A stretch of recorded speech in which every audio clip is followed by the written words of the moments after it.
Hi, my name is Dan Paulson. Welcome to my channel. In this video, I'm going to talk about the Tao, the way. What is it, or what can we speculate that it is? And that's what I'm interested in. Lao Tzu himself said that it was unknowable. And a lot of people say, well, that's it, it's unknowable. What my thinking is that Lao Tzu said it was unknowable, but he lived 2,500 years ago. I think it's possible for us to speculate on what it is, on how it works. And the reason I am interested in that is because I understand that there is this flow, that life does unfold, that it unfolds in various ways for various people, for various reasons. And you might look at your own life and say, how do I catch a better flow? How do I get a better way? And that's what my interest was. What can I do to interact with this in some way that it somehow allowed me to find a better way of life, or things unfolding for me differently? Before I get into it, though, let me put some things on the table here. I am not doing this as a practicing Taoist. I am doing this as an individual who has a very scientific-oriented mind that believes there is nothing in the realm of supernatural in this cosmos. Not a thing. If it's out there, then it's natural and it has a reason for it. We just don't know what that reason is. I have no reason to believe that there are spirit entities out there. The evidence for that simply, for me, isn't there. I see the evidence that people point to. Yeah, I know what that evidence is. I see that as well. I just don't attribute it to a spiritual world. There's something different. And so that's what I'm looking at when I approach this. I most closely align with Taoism in my own belief. In fact, a Taoist would tell me, yeah, you're a Taoist. Although I don't practice Taoism. What I'm doing is looking for the truth and dismissing everything that takes me to the realm of supernatural, or you just have to have faith. Those aren't answers. Those are places to quit, not places to finish for me. So when I approach this, that's kind of the mindset that, yeah, this flow works. The Tao works. And Lao Tzu is not the only one that taught it. It was taught by other masters later on in different teachings and different religions, just nested in different ways. It was put in verbiage that was different from Lao Tzu's time and people and culture. You know, Jesus has this teaching called the Sermon on the Mount that if you go through and decode all of that, make it about yourself, do all of the spiritual inner healing things, then you will live in the glory of God much better at the end. That's what he says. This is really the same teaching. If you do certain things, your life will unfold better. Whether it's God or not doesn't matter. If you do certain things, your life will unfold better. And I wanted to know what those certain things were. My life didn't start out great. I won't get into all of that here, but I knew that there must be a way to have a better life than what I started out with. And indeed, I did find that. And this is what I discovered. And in all respect to Taoists everywhere, I am just playing around with theories, ideas. I mean, no disrespect. Okay, let's just take a look at what we know today. We have a brain that is an electrochemical brain. And in my view, it has a moderate sixth sense capacity. And I think that when you take the brain and couple it with the central nervous system, the endocrine system, whatever, your gut feelings, your intestines, I don't know what the whole body ends up being like a part of your whole makeup. It's not like you have a brain and then a robot. I think they function more together. When you have a gut feeling, you don't have it up here. You have it in your gut. That's where you sense it. Why? Is it coming from outside? Is it coming from your brain? I don't know. All I know is that those are there. We don't have to infer those things. We can observe those things, and we can see that they do indeed go together. I would look at that as probably something that was a part of the evolution of humans. We can kind of share emotions. We can sense danger. And we can still do that today. Some people are much better at it. The feelers, the people that are highly sensitive, they kind of are very connected to the environment. And in an evolutionary environment where there's a big tribe of people, that would have been helpful for the group, actually, to have a small group of people that were highly sensitive that couldn't stand being in the middle of the group. So they would have been on the outside. They're kind of like your first line of defense. They're out there. They're more sensitive. They have to be because they're the first creature that is going to be hunted down by that lion. Additionally, however, I myself imagine in this process that those that were out on the outskirts that were the first ones to sense the fear would have also transmitted that fear that could have alerted the rest of the group. And the group probably would have been a lot more sensitive to it. And the reason I say that, and this would take a little bit more work, but it seems to me like the brain can transmit and receive, but not necessarily both at the same time. If you're looking for an answer while you're talking, or if you're trying to get something from the cosmos, you're trying to pull something from somewhere that needs to come into your head, but your head just chatters and it won't stop, you can't get it. So you have to have the quiet mind. Back then they would have had quiet minds. They didn't plug their lives full of everything like we do. They were interested in making sure they had food and shelter. And I'm sure that they advanced beyond that. Yeah, Lao Tzu came up with this. That's a lot of time to think about things and figure stuff out and then pass it along to us and code it in other teachings. We have that capacity.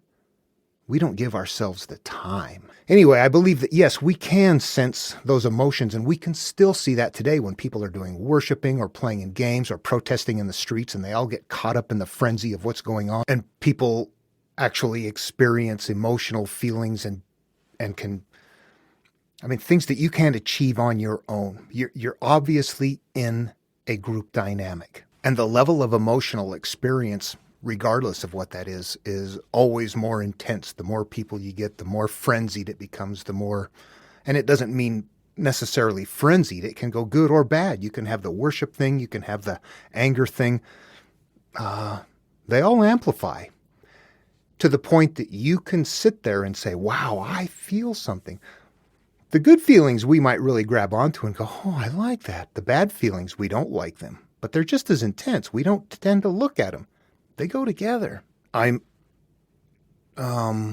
getting ready to move ahead now with this verse after having kind of tried to unpack this idea that in my way of thinking, that the human being with the brain, the electrochemical system is kind of like, like a radio transmitter with an antenna system, except that the antenna system is more than just an antenna. It actually has sensations as well.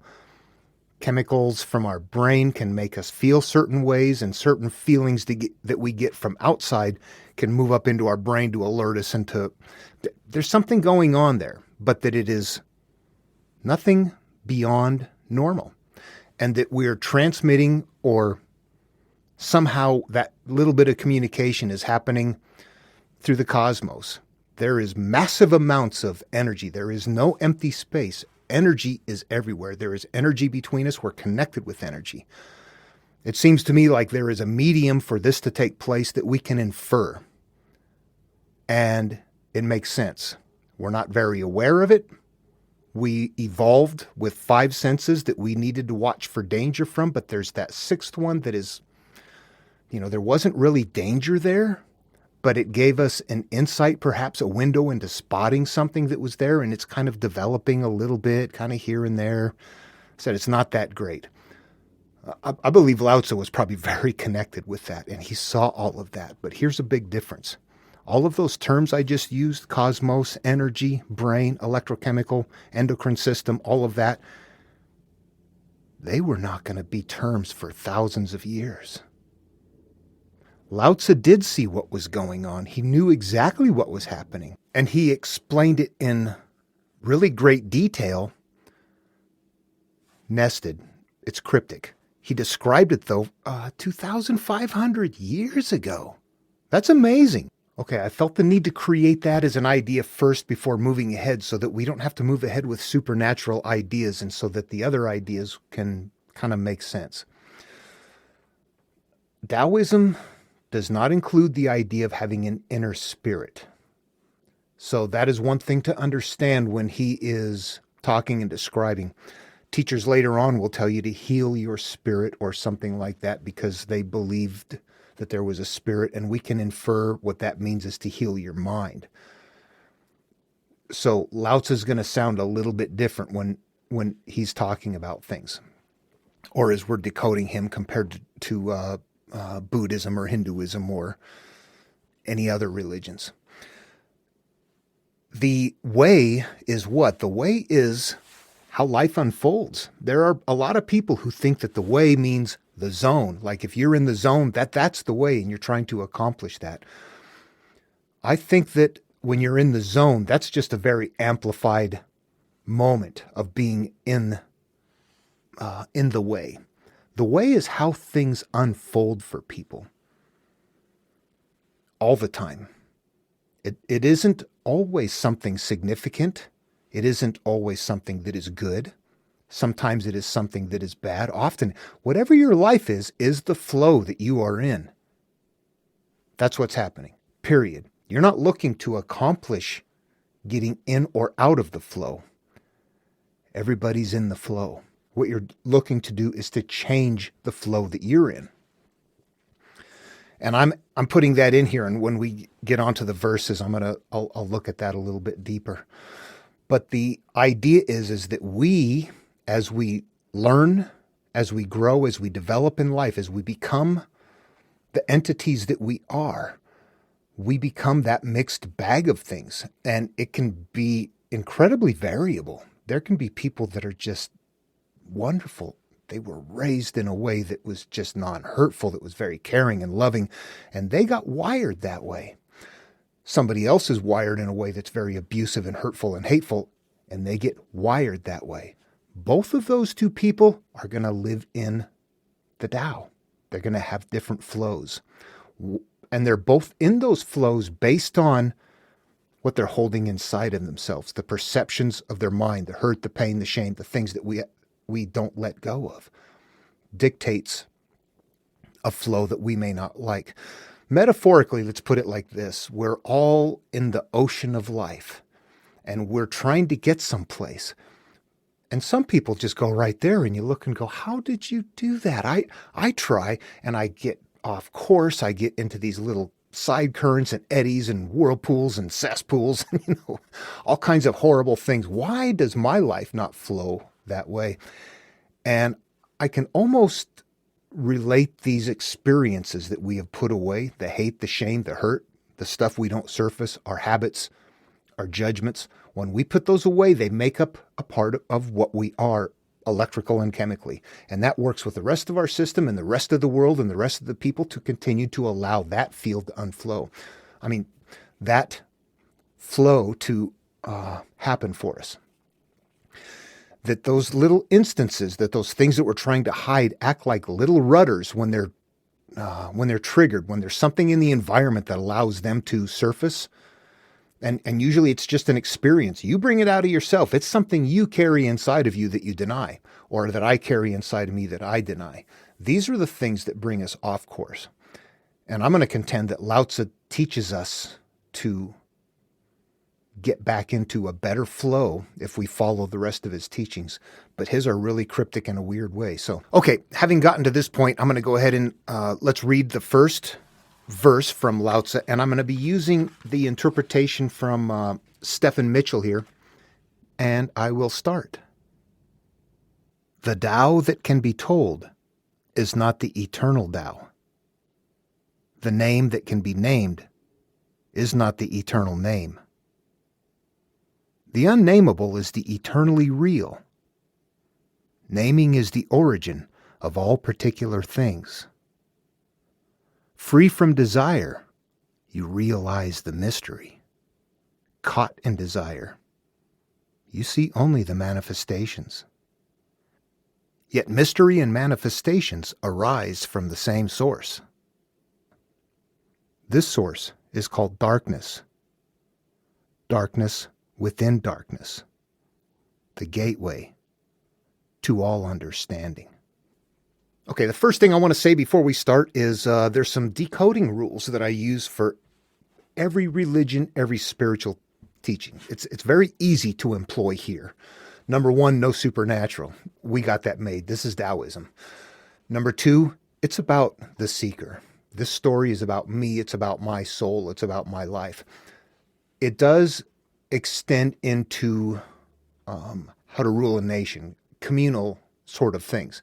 But right in the beginning, it tells you how to live your life and how to take care of yourself. And it's done so in a cryptic way. There's a couple of reasons that I would suspect that they did it cryptically. One of them is one that we all know if you're on the spiritual search. When you tell somebody an answer, that's an academic answer. If somebody has to figure it out, if they have to learn it, if they really want to know and they process it, they're actually, at the time they're doing that, they're wiring neural networks. As the brain is active, involved in doing something, it's wiring that way. We know that. We can learn to drive and start out being very confused and eventually get to the point where you can drive cross country, never even paying attention to what you're doing. You've gotten so good at it.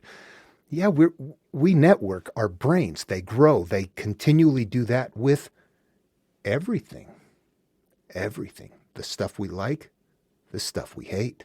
However, something to be aware of is that neural network exists as a memory of some sort. And sometimes it exists with emotion. But once it is there, once it is in place, it is ready to act out. It is ready to be a part of your Tao, your flow, your way, your currents in life. It is everything that you take on and store. And the manner in which you store it is what dictates the course of your life. And if we go take a look at his very first verse, the Tao that can be told is not the eternal Tao. The name that can be named is not the eternal name. You know what? All I can think of there is that he didn't know these things. People probably tried to explain how it was working. Ghosts, spirits, something, somehow, some way beyond there. And he was like, no, I don't know what it is, but it's none of those things. Stop trying to name it. Just go with it. Just live with it. Just understand that it's working. And you know what? Yeah, that's right on. You just go with it. What happens next, though? The unnamable is the eternally real. Naming is the origin of all particular things.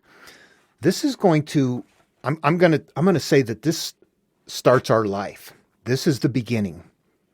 This is the beginning of us and our teaching. Eternally real is unnamable. Don't judge. Don't look at things. Don't look at something and say that's good or that's bad. And I need to be careful. I want to caveat that with there are things that are hurtful and things that are not hurtful. There are things that are joyful. There are things that we might classify as good or bad. But the thing that we're trying to do here is to wire our brain. The more you network into areas that are angry, judgmental, hateful, the more you are aligning yourself with that kind of life. Whatever you decide and judge, when you name something, you're not naming a cart and bringing it into existence. Remember, turn it inward. You are giving life to an event. Something happened to you. I like that. You store it that way. Something happens to you. I don't like that. That sucks. I hate you. You store it that way. These become energy entities that continue to work out, that continue to live out. When Lao Tzu says naming is the origin of all particular things, that's where we are creating ourselves by deciding whether that's good or bad. We're judging it. We're giving it a classification. When we don't do that, we're more open to what it is and to go with a smoother flow. The more we clog ourselves up with judgments and hurt, pain, things that we don't deal with, well, just look at your life. It's unfolding in the way of what you're holding inside of you. It's also unfolding based on where you are, economic issues, things like that. This is really looking at yourself, where you are, how to deal with yourself. It's not about the world. It's about you. Okay, free from desire, you realize the mystery. Caught in desire, you see only the manifestation. These should start becoming evident now. Free from the desire, you realize the mystery. There is a mystery of life. Remember, he's not seeing this. As long as you're not clinging and hanging on to things, as long as you're letting go of all of those things. And what that means is letting go of the things that you're holding onto inside. You know what they are, and only you know what they are. Remember, this is a spiritual teaching. He's trying to tell you how to get into the flow better, but he's doing it cryptically. You have to figure it out. So I'm messing it up right here. Free from desire, you realize the mystery. Yeah, it unfolds when you let go of things. Caught in desire, you see only the manifestations. When you don't let go, all you see is the way life unfolds, the physical events, the final result. You don't control what happens. What's happening is in control of you. The next one is, yet mystery and manifestations arise from the same source. This source is called darkness.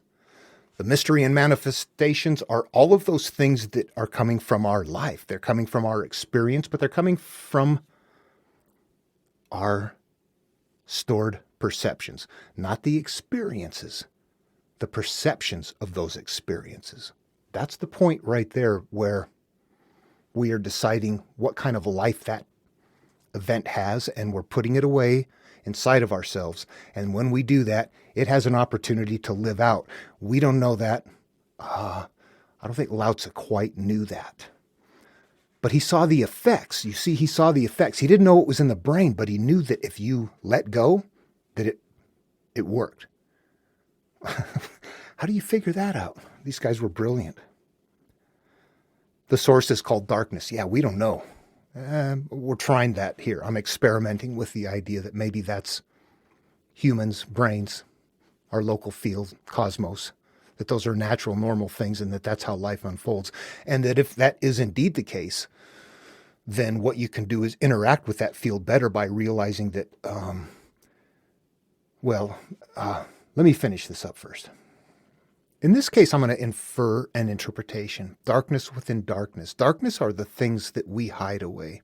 A lot of teachings later tell us the stuff that we want to put away, that we want to hide, are the very issues that we have. And that's pretty much what every teacher tells you. Get that stuff out. Regardless of all of the people out there saying, yeah, forget about that stuff, just, you are trying desperately to accomplish something and to go someplace while you're dragging along with you all the crap that brings you off course. Every master from antiquity said, don't try hard, try easy. Get rid of the garbage you're dragging. Then it'll just happen that way. All of the, fire walking, pump up, rah, let's go, that'll last the weekend. And then it goes back to normal, and the same issues are still there because they haven't been resolved. Okay, and in this case, the gateway to all understanding. The gateway is you're turning it inward. You're going inside. You're going in your mind. The gateway appears in every tradition. There are gateways. There are doorways. There are curtains between the holy and the holy of holies. There are metaphoric representations of this teaching in every tradition in its own words. The gateway is up here. You got to turn inward and go into the darkness. The darkness is there. So he's not just telling you here in this group of verses that you go with the flow, let it go. There's a little bit more to it than that. Even though back then they didn't know we had a brain or a subconscious mind or electrochemical brain storage, we know today that as they're trying to describe doing something, that they didn't have access to that. They're trying to describe it in their best possible way, not knowing the mechanisms of it. So they will use terms that sound very mysterious and cryptic to us. And it's not because it was mysterious and cryptic. It was because they were explaining it based on their current knowledge of the time. Okay, in this video, I just wanted to talk about that, about how I think the Tao works, or how it could possibly work. And again, it's just a hypothesis. I was going to say theory, but I'm not even sure if it's that. I think it does bear out. It pans out. If you take a look at this work and you realize that you are having experiences, that there's this flow, that you're along the course, that things are cycling, and that you change certain aspects of yourself and stop looking at the manifestation, stop looking at what's happening and realizing that something in here needs to be changed, that then your course changes. And Lao Tzu is teaching us that. And I think most of us look at something like that and go, yeah, duh. It's not that hard. You can see exactly what it is, and it sounds difficult. You're supposed to figure it out. This 2,500 years ago. You don't have electricity, no media. The stories and the puzzles would have been the greatest thing you had. That would have been your highest games of the day. You wouldn't want somebody to tell you what the answer is. We want that today because we don't have the time that they had. And life is kind of that way. Our lives are structured in such a way that we're just constantly busy. It's very incumbent upon us, I think, to try to find quiet time to contemplate and think about this. Okay, and then there's one more thing I want to say. Let's just take an example of, let me grab something like driving. Something just happened to me the other day. Somebody was like trying to come in from the side, and you could see they were forcing their way in and trying to cut the line and get up, and people are, nosing over that whole sort of thing that's unfolding. And I remember watching it. It was kind of happening behind me, and somebody was trying to block them off, and they're exchanging back and forth with their hellos with the middle finger and all that kind of stuff, and horns and screaming. But so here's what I realized as I was thinking about this and I was pondering this video, because I used to really sometimes react adversely. I would instantaneously react. And what I realized is that that's something all of us will do. You can watch somebody sitting in that situation looking straight ahead and maybe just signal them on in. Go ahead. Yeah, go for it. Boom. End of story. They didn't even react in any other way. It didn't even bother them. Somebody else, for whatever reason, reacts differently. These are what we need to look at. It's good to pay attention and say, oh, I caught myself doing that again. Why do you do it, but somebody else doesn't? That's what I ask myself. Why do I do it and somebody else doesn't? Why does somebody else have a positive outlook about it and I justify a negative outlook about it? And what I came to terms with was the way that I was wired. When I'm reacting to the way that I was trained.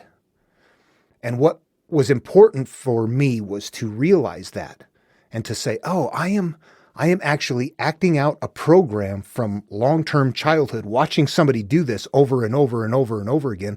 That wired my brain. And now when it's time for me to react, I'm instantly reacting in the way that I am. So not only do you catch yourself doing that and say, oops, that's bad, I need to stop. For myself, I had to take it a step further and say, why do I do that? How come when I'm not thinking about it, that's the instantaneous reaction? I don't want that coming out. I want something different coming out. And by practice, you get better, you get better, you get better. The more you stay on top of it, it can be a slow process depending on how wired in it is and your reactivity, other emotional states from the rest of your experiences. We all differ there. But if you're at a point where you're paying attention and going, okay, I need to catch this, remember that one last part. It came from someplace. And if you can find that point of origin, the seed, I saw a parent constantly doing this, constant, and I just let it slide. Didn't think anything of it. And I think I just said something I wasn't very clear on. I was too specific on seeing a parent, do exactly that. The issue was more about reactivity. Honestly, I don't remember seeing a parent doing that sort of thing with other drivers. The issue was just instantaneous reactivity to things that bothered me. Always very harsh, always very critical with anything. It didn't have to be just driving or standing in a grocery store line or whatever, coworker. It can, whatever it ranges to, your reaction. And you know what? You just have to watch it in yourself. Understand that became a neural pathway. Somehow that became a memory thing that is acting out. That is what is acting out. And that when you realize that and surface it, usually that is a significant help in getting the behavior to abate. Recognizing that what is coming out of you is what is inside of you. And that if you can recognize how it got inside of you and understand it differently and process it differently and judge it differently and release its charge, then it ceases to be one of those little rudders that takes you off course. Anyway, I'm getting off course here.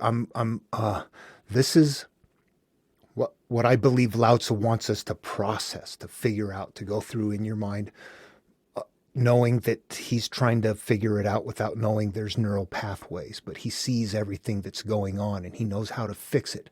And he knows that by thinking a certain way and functioning a certain way, that it makes the change. He doesn't know what is happening up here, but he knows what to do. Yeah, brilliant. It kind of gives me chills to think that they've figured this out.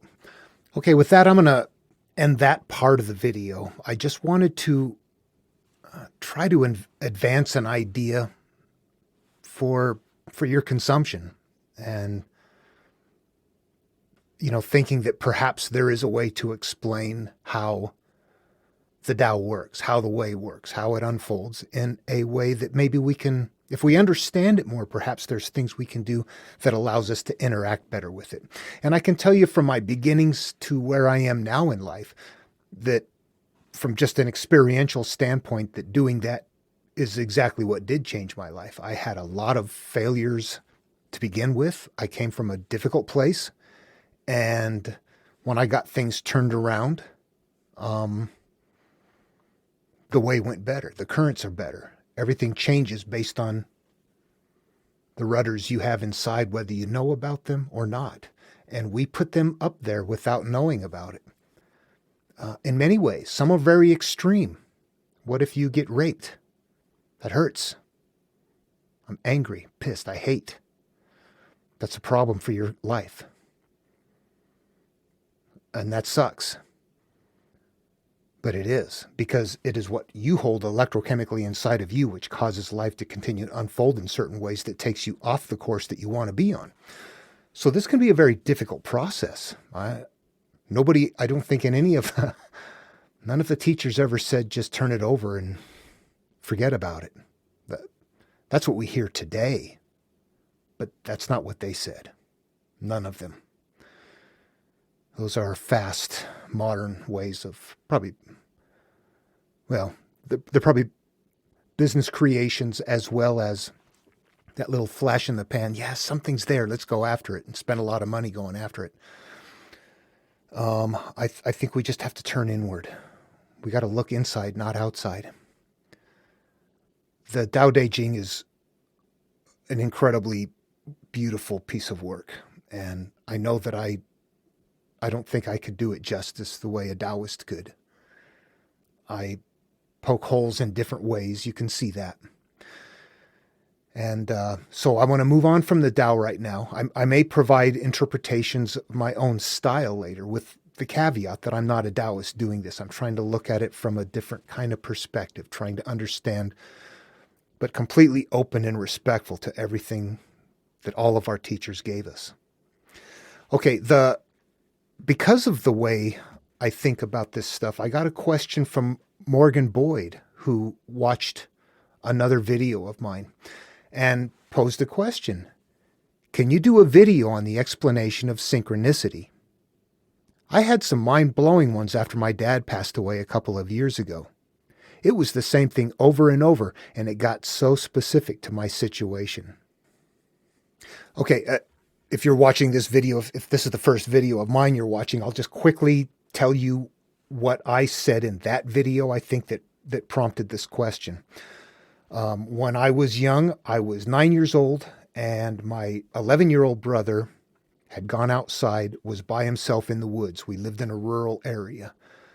I was going outside to play with him, and before I went out the door, I felt it felt like a sensation, like a hand on my head, though nothing was there, nobody was there. I was sneaking out of the house because I wasn't supposed to. But I just stopped dead in my tracks and heard matter of fact in my head, Larry's dead. And of course, I'm a 9-year-old kid. I don't know what that is. I shake that off and go, that's crazy. And I go off and I find my brother in a couple of minutes, and indeed he had hung himself. He had taken his life. So I wanted to know, how did I hear that? Larry was gone. Was that a spirit? Was that a soul? It sent me on a search. I wanted to know what happened.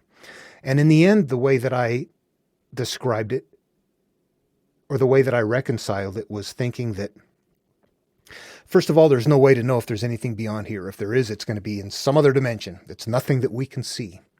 If we get there, well, I think for right now, the important thing is to live this life right here, right now. Yeah, we want to survive. Yeah, we certainly do. At any rate, I think based on everything you heard me say in this video so far, I don't believe that I heard a soul or a spirit or something like that addressing me in those words. I believe what happened is that Larry's brain at the time of anguish, that he would have radiated that into the immediate field. I was very close to him. He may have even reached out mentally to me specifically. Oh crap, it hurts. Who knows? And that it would have attached, it would have been available to me. And when my mind was empty enough, it came to me because it was a very important thing and it was very emotionally difficult.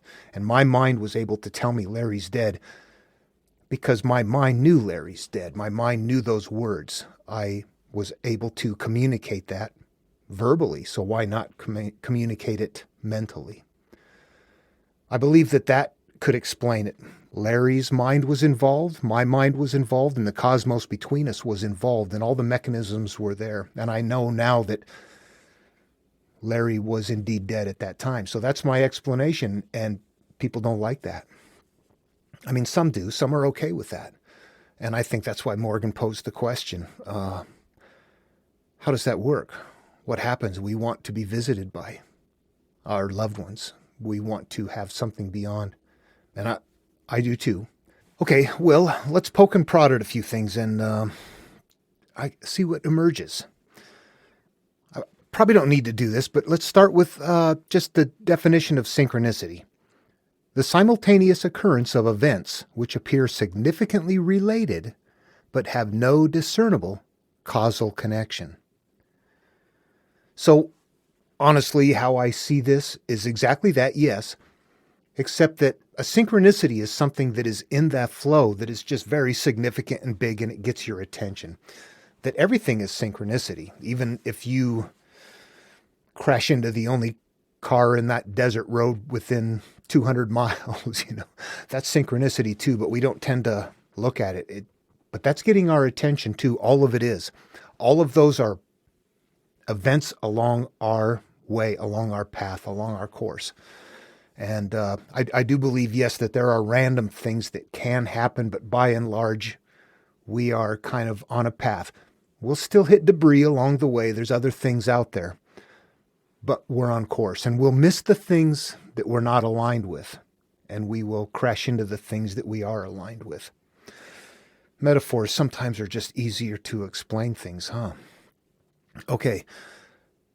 So we've got that with respect to synchronicity. That doesn't matter. What is important here is the mind-blowing ones after your dad passed away. And it was specific to the situation. How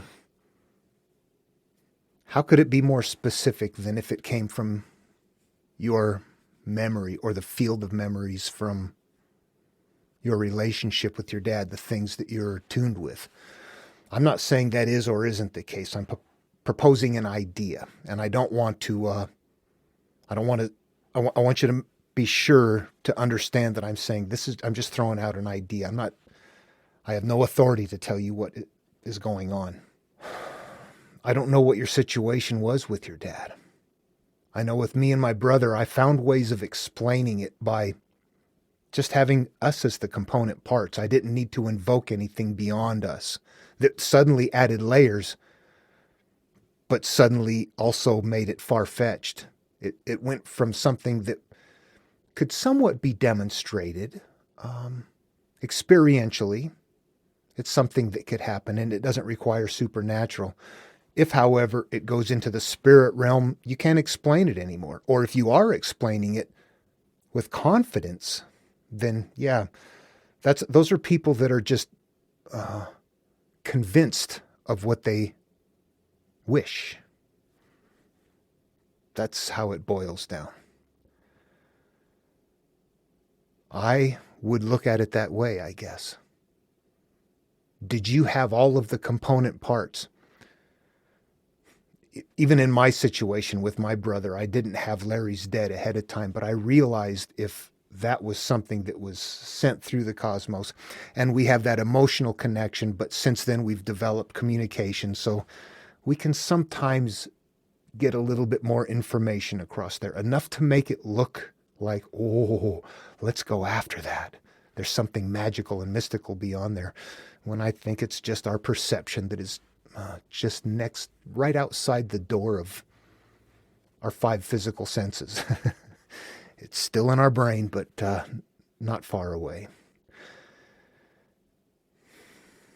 I wish I had an answer. I wish I could tell you exactly what there is. But I can't. And I think it would be disingenuous of me to try.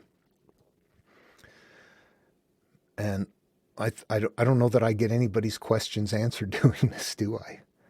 I'm not backing away. I'm trying to provide what I think is there without committing to something that can't be proven. I think it's up to each one of us to find ways of reconciling those situations, and being okay with it is probably the most important thing. We look for answers. Yeah, we do. Morgan, thanks for the question. I don't feel like I helped very much. Anyway, okay, to everyone else, I hope you enjoyed the video. I think it's a good idea. I hope so anyway, but I'll think of something to work on next, and yeah, I'm sure it'll be fine. Everyone, take care, love one another, and I'll see you in the next video.